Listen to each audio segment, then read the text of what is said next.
Alright, so here we are up on the roof of the motorhome. As you can see, we've fitted 6 200-watt solar panels to this roof. We've tried to keep them as forward and as far out on the roof as possible to save room for things like the aerial. We've also saved room in the middle there in case the customer wanted to change the aircon or fit another solar panel or another hatch in the future. One request the customer had is he's got a ladder up here to access the roof, so he requested that he has a gap down the side and access to the roof to be able to get any leaves or sticks or anything off the roof that might come up here.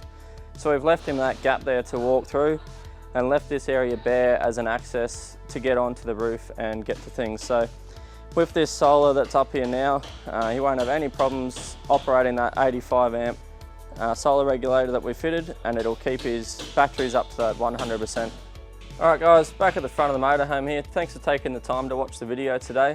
If you have any questions or you're interested in something you've seen in this video, or even you've got an AGM system or a lithium system in your van and you're feeling as though you don't have enough solar, or you're not running the things you need, or your batteries are going flat, come in and see us and we can do a few current tests and test your solar.